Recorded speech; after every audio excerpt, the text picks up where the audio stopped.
निसर्गरम्य महाबळेश्वरमध्ये पर्यटकांची मांदियाळी असते, पण सध्या हेच महाबळेश्वर ट्रॅफिक जॅम आणि बेशिस्त पार्किंगमुळे गुदमरताना दिसत आहे। विशेषतः छत्रपती शिवाजी महाराज चौक ते इराणी पेट्रोल पंप अर्थात मशीद रोड या मार्गावर पार्किंगचा मोठा प्रश्न निर्माण झाला असून प्रशासनाच्या नाकाखाली चालणाऱ्या या प्रकारामुळे स्थानिक नागरिक आणि पर्यटक संतप्त झाले आहेत। पाहूयात आमचा हा विशेष रिपोर्ट। महाबळेश्वर नगरपालिकेने काही वर्षांपूर्वीच छत्रपती शिवाजी महाराज चौक ते मजीद रोडचे काम अत्यंत नियोजनबद्ध पद्धतीने पूर्ण केले। कोट्यवधी रुपये खर्च करून रस्ता रुंद करण्यात आला, संपूर्ण काँक्रिटीकरण देखील झाले।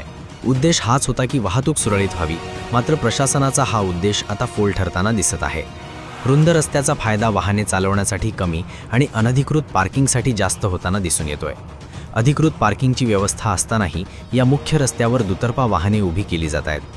बेशिस्त वाहन चालक तसेच पर्यटक हक्काने आपली वाहने रस्त्यावर कोणतेही तमा न बाळगता या ठिकाणी पार्क करताना दिसून येत आहेत। महाबळेश्वर हे जागतिक दर्जाचे पर्यटन स्थळ असल्याने इथे खास पर्यटन पोलीस म्हणून स्वतंत्र तुकडी तैनात आहे।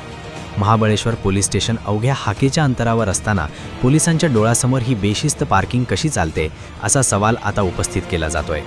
या बेशिस्त पार्किंगचा फायदा केवळ वाहन चालकच नाहीत तर तळीराम देखील घेत आहेत। उभ्या असलेल्या गाड्यांच्या आड मध्यप्राशन करण्याचे प्रकार या परिसरात दिवसेंदिवस वाढत चालले आहेत। यामुळे या ठिकाणी राहणाऱ्या महिला आणि कुटुंबांच्या सुरक्षिततेचा प्रश्न ऐरणीवर आलाय। जर पोलीस स्टेशन जवळ असूनही ही परिस्थिती असेल तर सामान्य जनतेने दाद कुणाकडे मागायची असा प्रश्न उपस्थित होतोय। त्यामुळे आता तरी नगरपालिका आणि पोलीस प्रशासन यावर ठोस कारवाई करणार का, की केवळ पर्यटन हंगाम संपण्याची वाट पाहणार, हा मोठा प्रश्न आहे। Bureau report, news Marathi.